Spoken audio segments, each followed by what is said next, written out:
Hello everybody, I hope you're doing good today. This video will contain copyright material being used underneath the Fair Use Act for educational purposes. You know, plenty of people have been making videos saying Mark's vanished, he's disappeared. You know, people in the flat earth community insulted him and pissed him off, and shame on us all. How dare you? Well, that's not the case. Mark didn't disappear. He's still in the flat earth community. Mark's just being the little freaking coward he is and avoiding his critics and not answering them. His TFR show has been reduced to nothing more than reading emails. He quit taking phone calls after the Good Morning London interview because people were calling him out on his bullshit.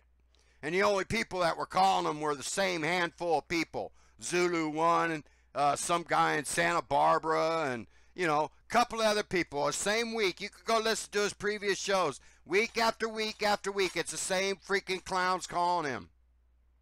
He doesn't even have an audience on TFR. So anyways, he quit taking phone calls, and like the little coward he isn't going to answer to his critics in the flat earth community. Fellow flat earthers. You know, Mark, if you're going to put yourself on the pedestal as the king, then you're going to get criticized. And you better learn how to deal with it and answer those critics. If not, get the fuck out. Now, Mark Sargent wants you to believe that Kyrie Irving goes to Nike and tells him, you're going to make a commercial involving flat earth for me, and then you're going to pay me millions of dollars to do it. Mark wants you to think that's how this works, because he was promoting Kyrie Irving in his new commercial. So let's watch this new commercial that Mark seems to think Kyrie produced, and not the control system that runs our world, our TV set, our media, and so on and so forth. Our flat earth leader, Mark Sargent. Let's listen. London. Also, Kyrie Irving released his brand new top-of-the-line A-grade Nike commercial, where he mentions, in not so subtle terms, that he still believes in flat Earth with a giant spinning metal flat disc, which is fantastic. So check that out if you get a chance. Yeah, like we live on a giant metal flat disc. Here's the commercial, and here's what Mark is talking about. This is my world. You see it? He spun a metal flat disc. They even had to put in the soundtrack freaking creaking sounds like it need oiled. Freaking outdated model, I guess. You know? Utter nonsense. And it only had South America on the one side, and it looked like up at the top part of the other side of the coin was Mexico and the Gulf Coast, and that was it on the other side of the coin. But certainly not any flat earth map that we know of. But yeah, Mark wants you to think that Kyrie said, hey, you guys are going to build me a flat earth disc, and I'm going to put it in my Nike commercial, because I own Nike. Get real, Mark Sargent. This is all propaganda. It's all psychological warfare. And it didn't stop there in this commercial. Let's listen to this little segment here and pay close attention. Let's see that backwards. How'd you do that? Simple. Plant-based diet. Logo? Did you hear that? How'd you do that? Simple. Plant-based diet. Plant-based diet. So there you go. Like Patricia, like Eric Dubay, and many others. You got flat earthers pushing the 2021 veganism New World Order agenda. You know, Eric Dubay's done great things for the flat earth community, but I don't appreciate him going on YouTube and trying to shame me for eating meat. Nor do I appreciate Patricia telling me what I should be eating. This is the flat earth community, and this is why I decided to make my meatloaf video the other day. Because I'm going to throw it right back in their freaking faces. You know, Eric, you done great work for the flat earth community, but if you keep on trying to shame me for my habits, I'm going to give you the middle finger and tell you where to go. All right, let's move along. Oh, God, what a picture. I'm sorry about that, folks. That's horrible to have to look at. Let's get right on this here. Mark Sargent's got a message to Mad Mike, as if he doesn't know how to he's acting like he doesn't know how to get in contact with him. You know, Patricia has his number, Mark. She admitted she called him and talked to him, and he didn't want to come on her show. So there you go. Ask Patricia. Let's listen. Rumor has it that Mad Mike will be doing his rocket launch sometime before the NFL Super Bowl, and that's coming up in January. Yeah, and you said it was going to be back in September and October and November and everything else, Mark. Just more lies from you, huh? Can't seem to keep it straight when this rocket launches. But listen to what Mark says here about it. And if anybody is in direct contact with Mad Mike, let him know that I am willing to take his place. Never ask somebody to do something you wouldn't do yourself. I am willing to take his place in that rocket if he's having second thoughts. Happy to climb in that cockpit and get fired over that town and hopefully not auger into the ground and become a martyr for flat Earth. But if utter nonsense. You ain't gonna do nothing, Mark. You're a freaking coward. You can't even answer your critics like a man should do. Coward. All right. So there you go. Message to Mad Mike. Mad Mike, Mark will get in the rocket since you won't. What bullshit. All right. So let's keep listening here because Mark's got a challenge to the scientific community. And pay attention to what he says about people with master's degrees. I do, that's fine too. And with that in mind, all challenges have been revoked except for the Mark Sargent Flat Earth Challenge. This is my personal declaration of war. From Flat Earth Against Mainstream Science, I, Mark Sargent, hereby put forth a challenge to any university, foreign or domestic, to debate or discuss the flat Earth reality. The short version is this: you fly me in, take care of my hotel, and I'll face down any scientific body you put against me. My only debate requirement is that you have someone with a master's degree in a physical science either participating in or supervising the event. Accept this challenge, and you'll be treated with respect. If not, then you're just cowards hiding behind empty equations. Got a lot of nerve talking about cowards, Mark. Why aren't you answering your critics in flat Earth? You're the one that appointed yourself king of flat Earth, coward. So, he's not going to sit down with anybody in flat Earth or anybody else unless you have a master's degree. All right, so let's move on to the next segment here.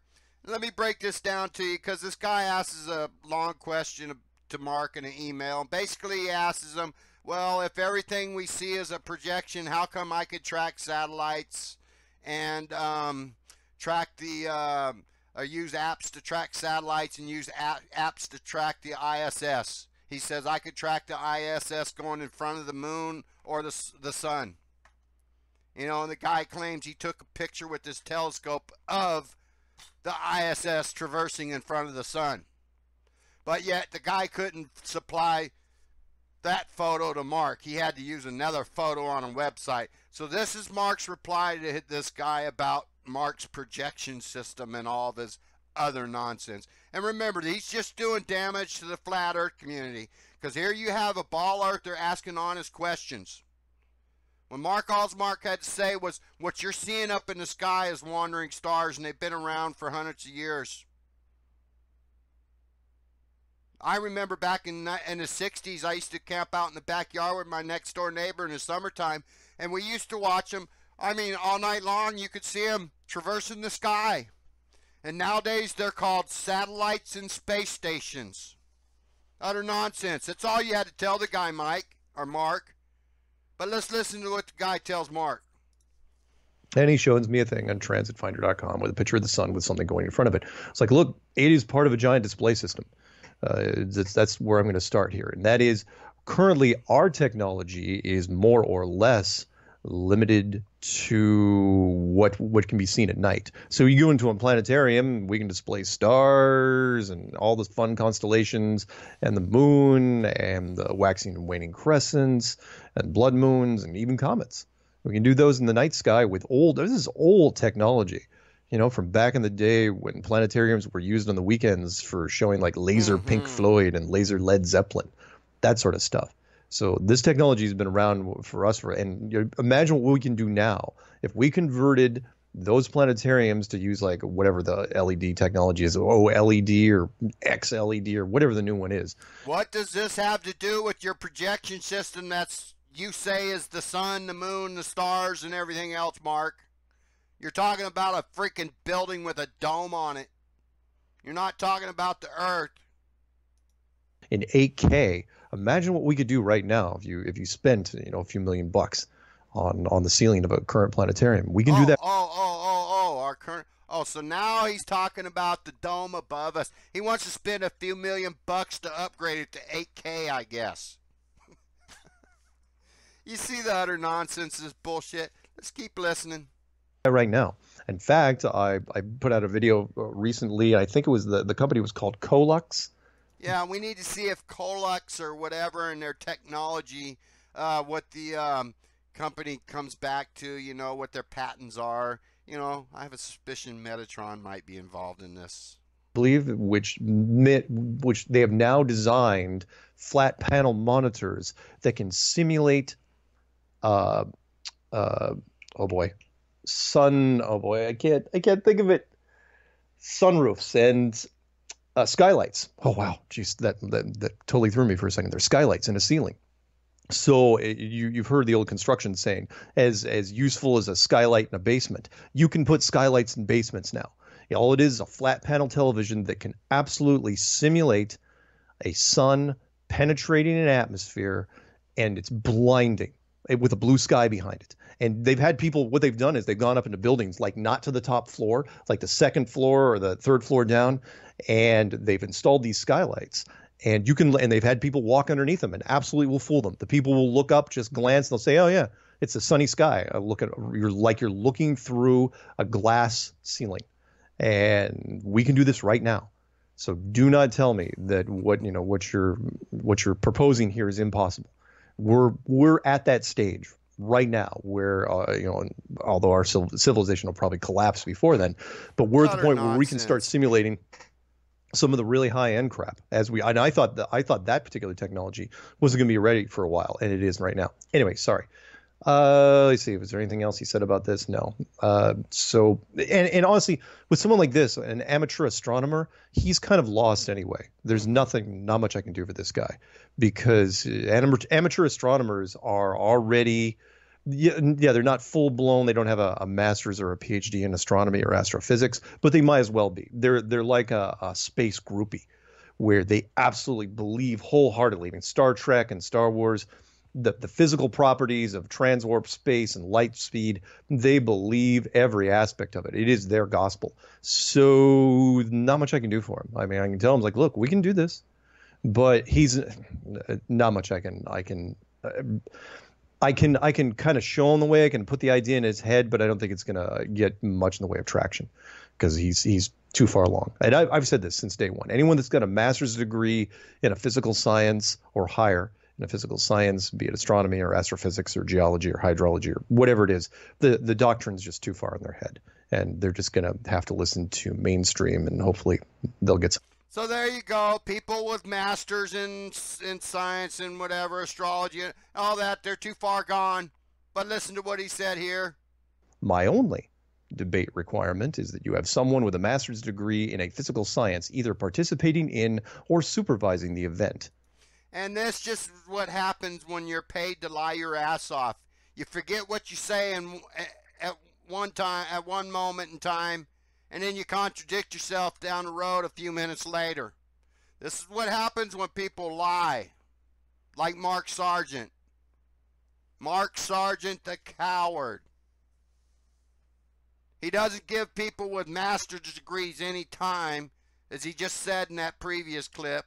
But in this one, he says he wants to debate one. Utter fuckery. So, let's listen to this one, little short clip here. More nonsense. He answers another question. Let's listen. Hi, Mark. I don't seem to find the mention of planets in the Bible. Yet they are carved in ancient rock, etc., around the world, as well as men in spacesuits and what looks like space helmets. What is your take on that? New believer? So, my take on that would be, how do you know these are ancient carvings? I can go right outside my door right now and find you an ancient rock. I mean, that's all you had to answer the guy is, how do you know this carving's ancient? Flat Earth Lee. That's an interesting point. The planets, of course, they're just describing what amateur astronomers would describe now. I mean, if you grab that one guy we just had from a few emails ago and said, hey, amateur astronomer, draw what you just saw, he draws something that he thinks looks like a sphere, which is fine. People in spacesuits, though, think about it. Spacesuits don't just protect you from what we consider as space. They would more protect you from biological agents. Because remember how most of the Native Americans died in this country. They died from disease. That's bullshit. They died from lead poisoning. Died from disease. Get real. That's the control system's lie. And they were just being exposed to the diseases from the European continent. So wearing a spacesuit, and we've seen this in different science fiction things, biological. That's the big key here. You want to protect yourself from indigenous problems. You don't want to catch something that is the common cold. In fact, I'm pretty sure that was the thing from War of the Worlds. Supposedly this advanced technological race which wiped us out in a very short period of time, opened up their doors, and it's like they died because of just the air that we were breathing. That was it. And what, they wouldn't have tested that. Their technology wouldn't. I'm sorry, that's a plot hole. I hate plot holes. Love good writing. Hate plot holes. That was one of them. So if you want to know why there's a lot of people from other civilizations roaming around with space helmets, that's a good reason. Or you use drones, like Greys. From what we can tell, Greys don't really have any thing that they can get sick from. They're pretty much just drones, like fleshy robots. Mm-hmm. So anyway, I digress. I can go into other things. If I get off track and go into the weeds, don't. Yeah, so if he gets off track, goes in the weeds, he believes in aliens. Later on in another clip I forgot to include, he believes in dinosaurs too. That's right. He believes in dinos. All right, this last little clip, let's listen to this. I thought this question was interesting and how Mark answered it. Let's listen. This one's called Flat Earth Imploding. Hi, Mark. Paul here from Montana. I am disgusted by the backstabbing, backbiting, and nastiness taking place in the movement. Eric DeBay has a nasty parody about you and Patricia. I have lost all respect for him. Jeranism has a nasty video bashing Dean Odell. Even ODD has lost it. Why can't these people just keep their big mouths shut and stick to the issues at hand? What a way to sink the movement. Sorry, I just needed to vent this to someone. Paul. Yeah, part of it, you can blame part of it on just straight up competition, especially in the. Mark, you've been in competition against Eric Dubé since you came on the scene. In fact, you didn't even like him, and you made that well known. It's part of the competition. This country, everybody, we've made everything into a competition, and we love drama. If you think that's not true, look at all the reality shows that are out there, and they're all based on drama. In fact, reality shows, even the boring ones, that like cooking shows, now they've added drama to it. You've got to cook this thing in under 10 minutes with just a paring knife and an iron skillet, just a stick and a chewing gum wrapper. They always amp up the drama because people, they crave it, they love it. I don't so much, but I know a lot of people do. And so that's the big one. The other thing is that, look, it's a dysfunctional family. A lot of people don't get along with others.